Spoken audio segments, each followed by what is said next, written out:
Hey, what is going on, everybody? Welcome into this week's editions of my top waiver wire ads and streamable defenses for week 4. If you guys were with me last week, you're going to get some of the similar content that I gave you last Tuesday in my waiver wire section, because 3 of the players I told you guys to add, apparently not enough you guys went out and got them and took advantage of the performances that they had on Sunday.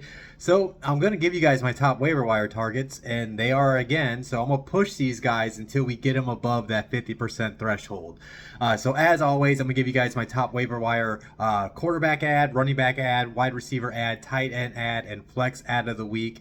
And just in case I do have any first-time listeners, the players I'm going to speak about, they have to have at least 50% roster availability per Yahoo. So there's a good chance that these guys are out there and available on the market for you to go pick up and bolster up that roster, especially with the bye weeks start in week 5. So you got to start planning ahead and making sure you have quality players to put in for your starters when they're not playing.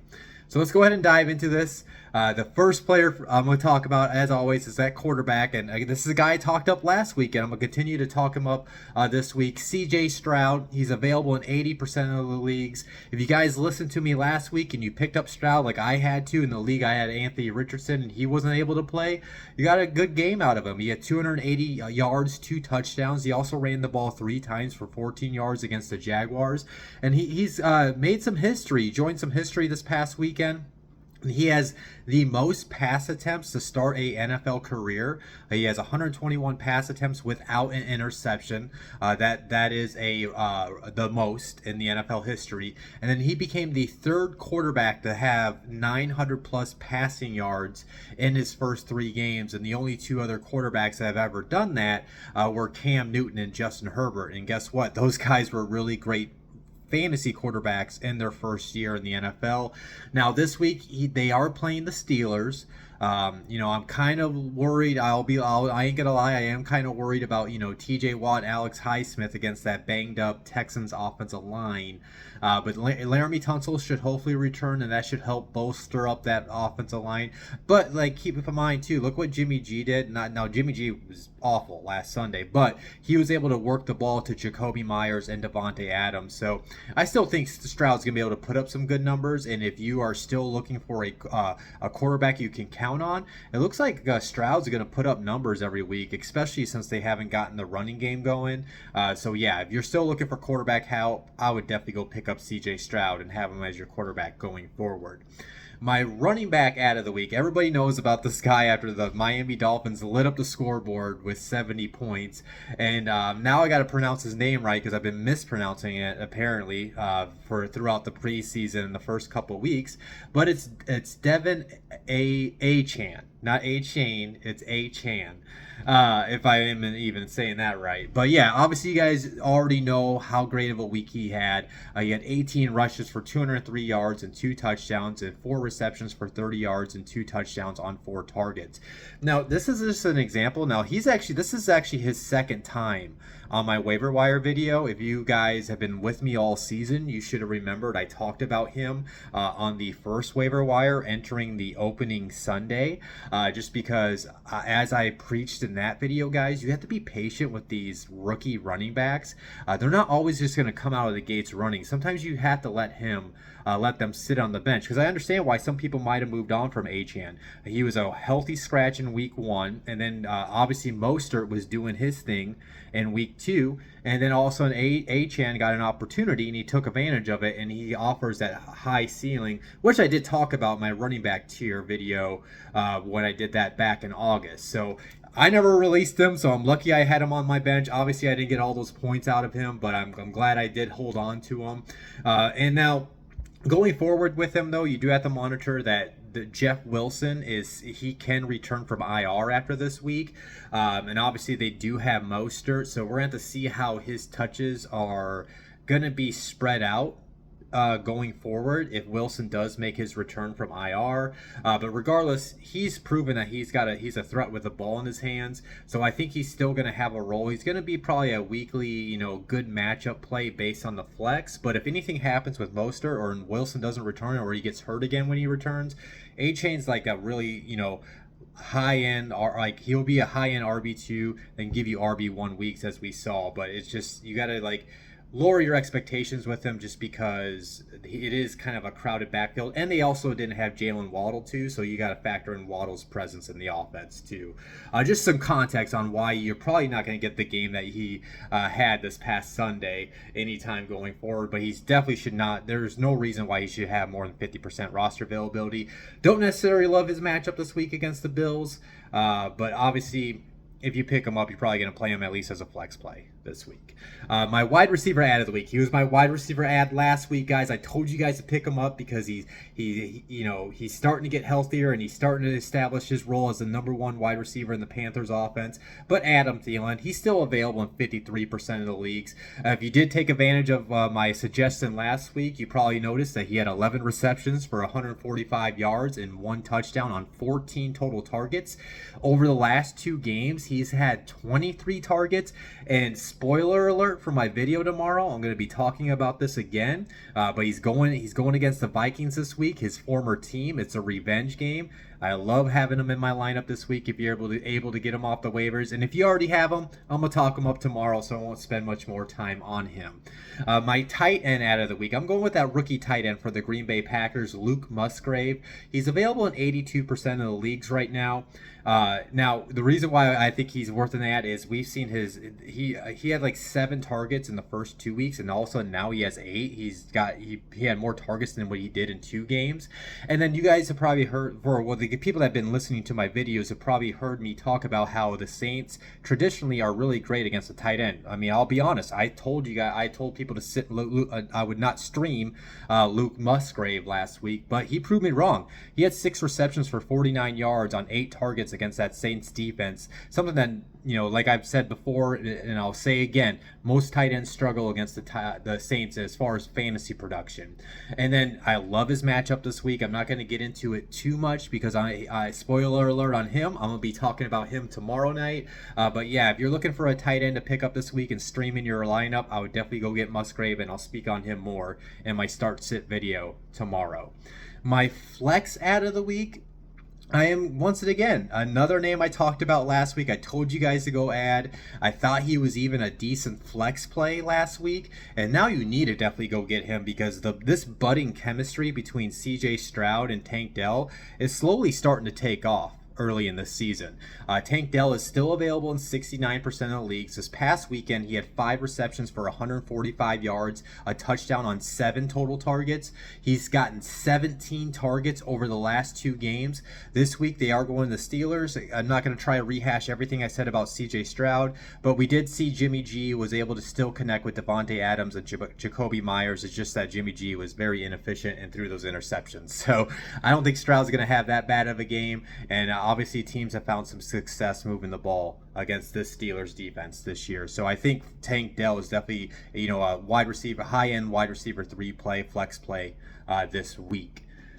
Moving into my top streamable defenses, as always, guys, just like those players, these defenses have to have 50% roster availability.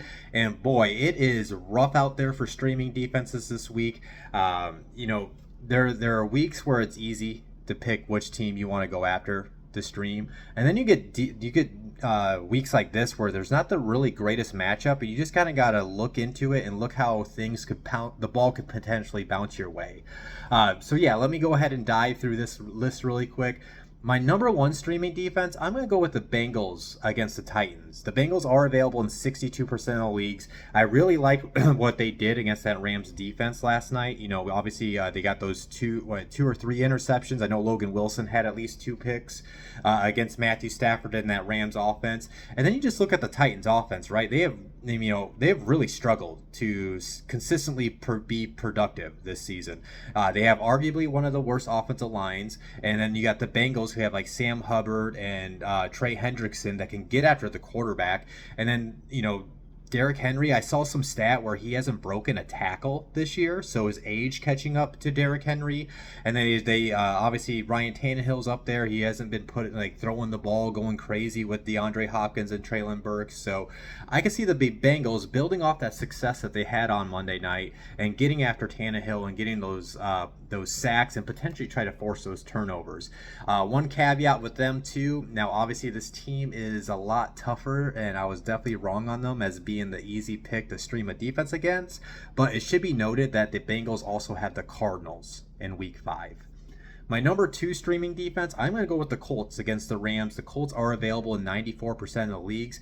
This defense is on fire right now, just because I do cover this team for Colts Wire. Obviously, it's my favorite team too, so I do watch them every week. But they have a really great. The reason why I like this matchup is because they have one of the best defensive fronts in the NFL, and then they're going against a offensive line that lost their left tackle to an injury last night and a guard to an injury. It's a short week, so we'll have to see if those players will be able to play.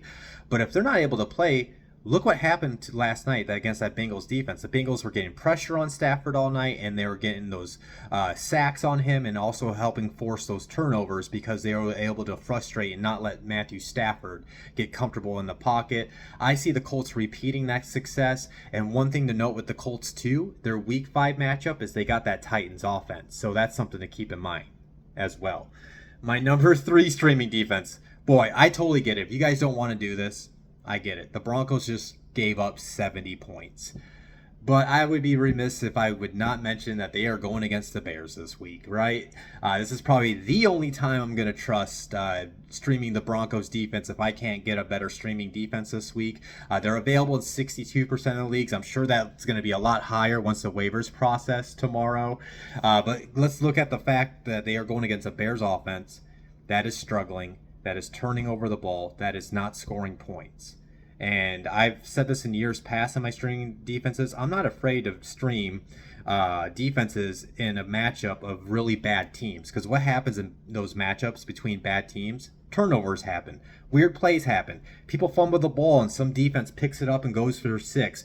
Justin Fields could throw a pick 6. So I would be willing to roll the dice on the Broncos defense if I missed out on like a Bengals or a Colts defense. And one little thing too to note, don't necessarily trust this because the Jets still do got playmakers, but Zach Wilson is their quarterback for the time being. They got the Jets in week 5, so that is something to keep in mind as well. My number 4 streaming defense, I'm going to go with the Vikings against the Panthers.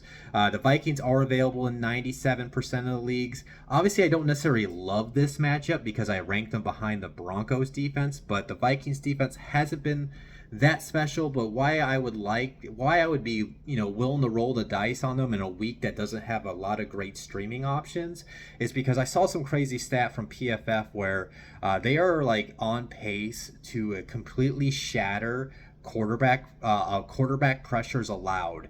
That's been since the PFF has been recording quarterback pressures in their company history. So the offensive line's not great there. I mean, the Vikings, they do got a Danielle Hunter that can get those sacks. I think, no, TJ Watt's up there, but Danielle Hunter was like leading the NFL in sacks entering this past weekend. So they got Danielle Hunter up front.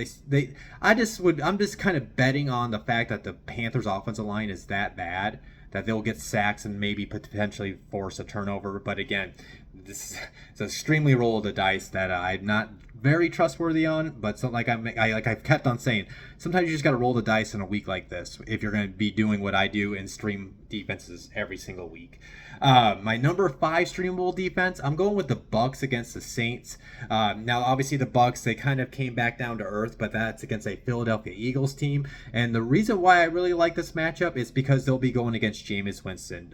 Derek Carr hurt his AC joint sprain. He's basically they signed somebody to the practice squad. Something came out a couple hours ago, and it's basically all signs are pointing that Derek Carr is not going to play in this game. And we all have seen Mr. 30 touchdowns and 30 interceptions himself and what he can do as a full-time starter. So I'm completely betting on that he's going to throw a pick 6 or 2 if I stream the Bucks defense. Pretty simple. But yeah, those are my top 5 streaming defenses. As always, guys, if there's anybody on the waivers or any defenses that you're going to consider to stream, if you have any questions about that, hit the comment section or shoot me a DM and I'll try to get back to you as soon as I can. As always, if you enjoyed the video, hit the like button. If you haven't subscribed or followed me on all my social media platforms, make sure you go look me up. You find me on most most of them by searching at Cody Talks NFL. Other than that, you guys will see me tomorrow night when I do my top starts and sits for week 4. I'll talk to you then. Peace out.